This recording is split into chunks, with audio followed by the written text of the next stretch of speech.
Strangers Chapter 1 decides to open up on one of the scariest landmarks of them all. The tops of trees. Giving the third movie in a franchise the subtitle of Chapter 1. Okay, Jim, so we open on your standard Chad running through the forest. Is he out for a jog? No, Jim, he's a finance type, so he's in a suit. Okay, Bob, but theoretically he could be out for a jog in a suit, right? I suppose, but the idea is that he is running from something we don't see. I'm there with you, Bob. I'm just saying it could all be a metaphor. You know, running from your demons reimagined as the Sisyphean undertaking of a morning jog. Listen, Jim, no one in this movie will have a motivation beyond exercising the intentions of their murder boner, or not dying at the hands of someone else's murder boner. Whoa, Bob, boners don't have hands, and I think it would be good for you to get more cardio. You want to go for a jog? Damn it, Jim! Could this guy trip over any more shit? The real villain of this movie is felled logs. Reading.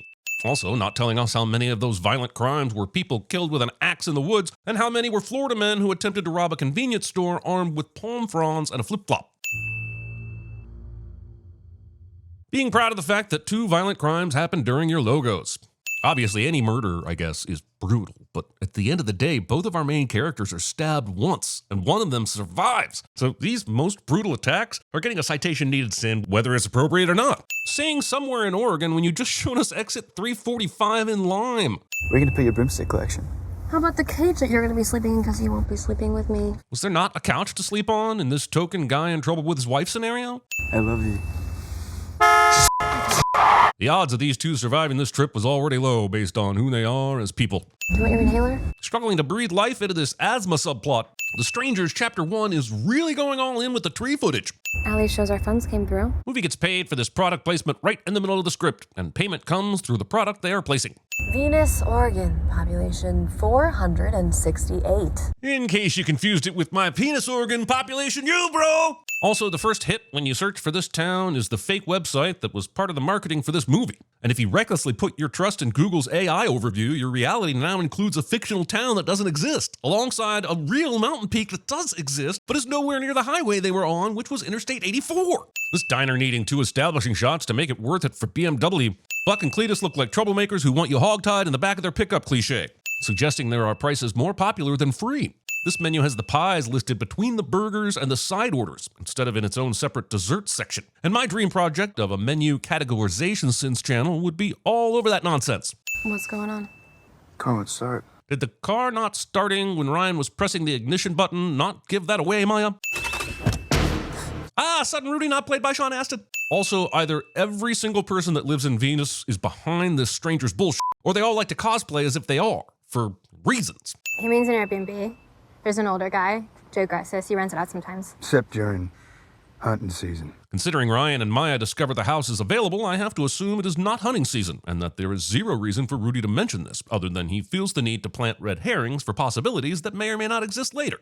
Ryan, we literally almost got into a car wreck like an hour ago. Something might have gotten messed up, okay? To be clear, she is suggesting that Ryan hitting the brakes hard earlier broke the alternator. Now, I'm no car magician, but this feels offensive to women. The Lord will set you free. Unfortunately not free from watching the rest of this movie. Are you sinners? Scene does not contain a Michael B. Jordan, or Michael A. Jordan. Hey, wanna have a little fun? I imagine that several shots of tequila and that phrase are what led to the Don Julio Popeyes collab. The most interesting Ryan in the world doesn't always go to creepy cabins in the woods, but when he does, he always brings Budweiser. Fridge is out. Ryan said that as if the refrigerator was out to get him. And while I would probably get more enjoyment from watching 1991's The Refrigerator, where an actual refrigerator kills people and sends them to hell, that is not this movie, and Ryan is an irritating asshole. Do you hear that? Hear what? The silence. Those loud-ass chirping crickets are the exact opposite of silence. Having way too much faith in the counter-cleaning skills of the owner of this Airbnb. Vaginosis has killed way more sex lives than the strangers ever did. Cock block knock. Is Tamara here? One would think we covered all the is Tamara here signage in our video for Strangers Pray at Night, but one would be wrong, because I still f***ing hate this bullshit, and I want it to stop, and I'm betting 1,000 sins it never f***ing will. Also, not choosing a more humorous name like Ivana Tinkle, Anita Beth, or Maya Buttreeks. That was weird. Where'd she even come from? Both great points that will stupidly not be explored anymore, because boners gotta get to bonering, y'all. I think I know the state motto now. It's better in Oregon. The Oregon state motto is actually a Latin phrase that translates to "she flies with her own wings," which honestly is a much more fun sex metaphor than what Maya came up with. Also, did they f*** on this guy's couch? What a dick move. You do both deserve vaginosis. You know what? There's an old motorcycle out front. These two are bare-assing it on the kitchen counter, f***ing on the sofa, and now stealing a motorcycle. If Airbnb superhost Joe isn't one of the strangers, he should at least tip them for bringing justice to these two inconsiderate asshats. I see Howard is truly enjoying Greece and everything it has to offer. Can we go hang out with Howard in Greece then?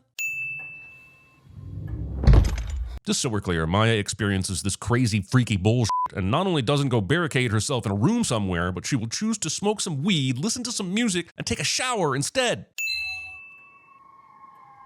I see they're wearing the magic shoes that stop floorboards from creaking. Would have loved to see the strangers conversing about the phone thing. So I'm gonna go take her phone off the table and move it to the shelf behind her. And you're gonna break it or leave a creepy text on it? None of those things. I'm just gonna take it off the table and put it on the shelf behind her. Kind of a weird drain for a garbage disposal. How are you supposed to lose a hand in there? Because if you're already feeling a little paranoid, nothing will make you less paranoid than weed. Sudden Rudy's still not Sean Astin. Got it. You have a good night, Rudy. Being this big of a dick to the guy trying to make sure no one steals your car. This shot of the creeper man in the mirror isn't enough to make up for how boring the first half hour of this movie is. In a small town with a population of 468, how the f*** are there enough customers to justify a late-night burger and beer joint? And then another cheeseburger, but no meat. My girlfriend's vegetarian. Movie is worried that I won't think rural Oregonians hate vegetarians. Just want to point out again that after being terrified about the "Is Tamara Here" lady stopping by again and hearing all kinds of noises and a random rendition of Rockabye Baby, Maya decides, you know what, never mind all that weird shit going on outside, my pits stink. Scarecrow gets lucky that, like 99% of all main characters in slasher films, Maya has zero peripheral vision. Also, I've never seen someone stand so still while ***ing off.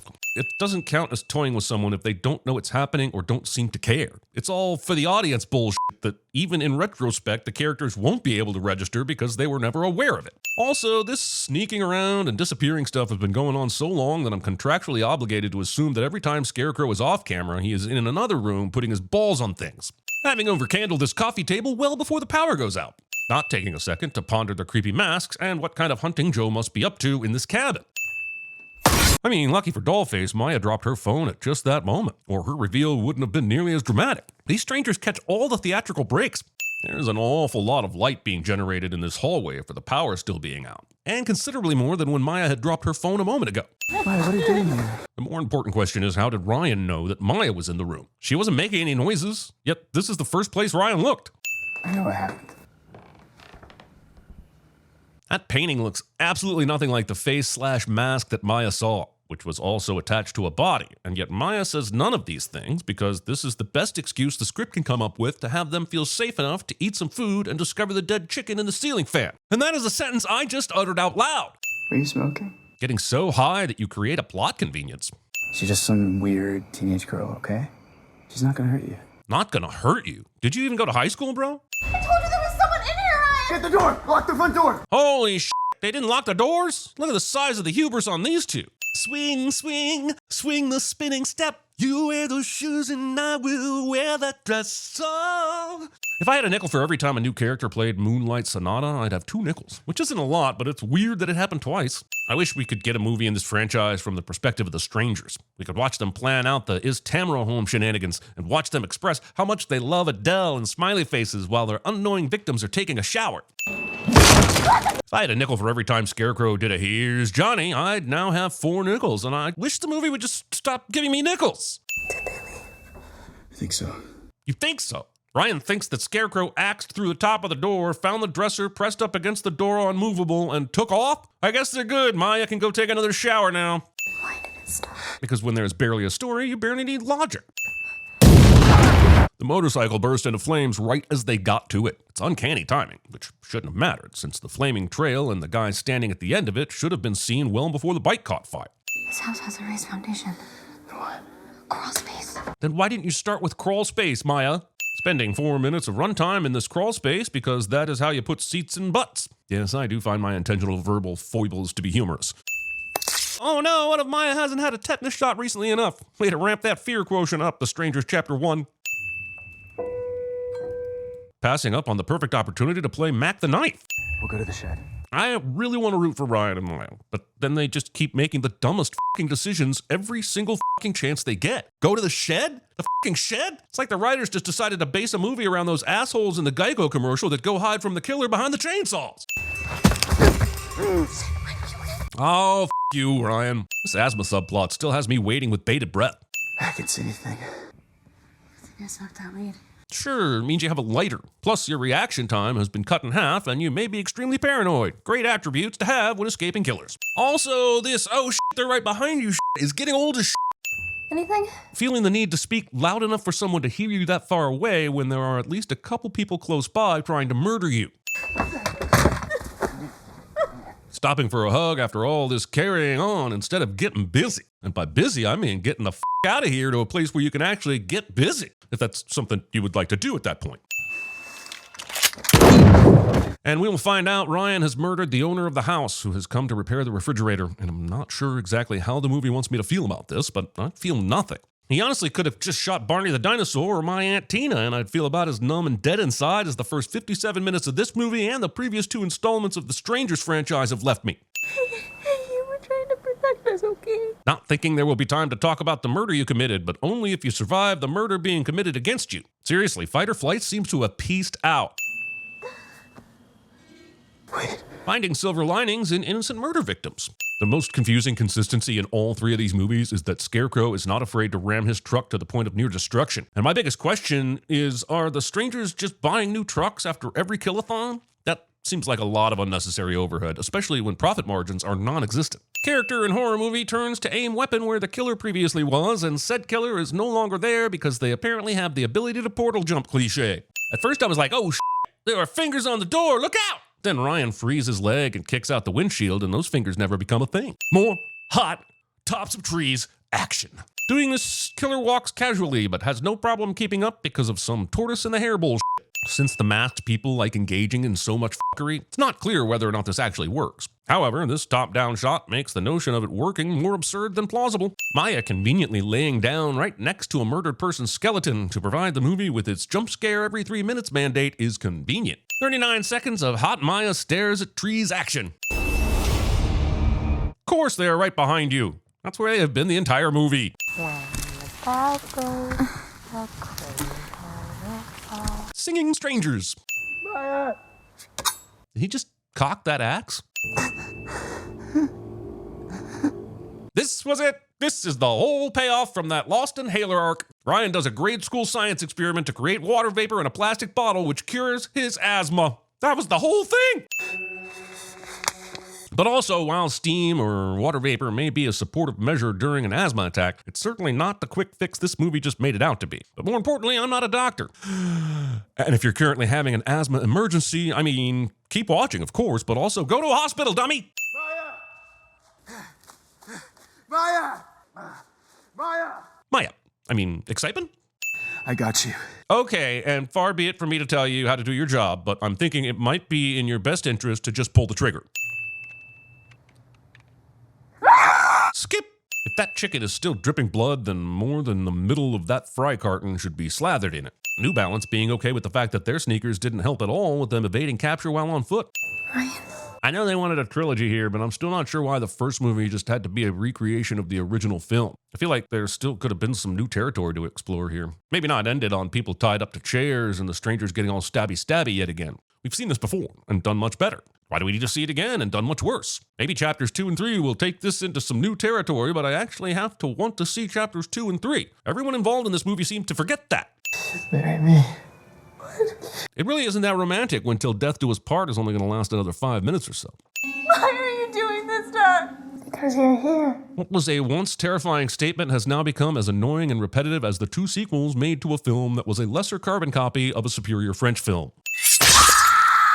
Maya survives this, ending the movie pre-credits on this shot. If we're not going to have her wake up in the hospital to hear a Jack-in-the-Box sound on the other side of the door, or have a bald child run in, who we find out is her brother and had actually shaved his head to imitate a younger version of Jason Voorhees to trick Jason Voorhees, eventually leading to him and his sister being able to overpower Jason Voorhees, then what are we even doing here? Treating a movie as if it's a TV show. Why are you doing this to us? Man, I really wanted to end on that previous sin. It was a solid joke. but you couldn't resist this mid-credits nonsense where discount Cillian Murphy's Scarecrow has to hop in bed with Maya and be all like, "Where's the Peaky Blinders?" Well, that's how it played in my head anyways.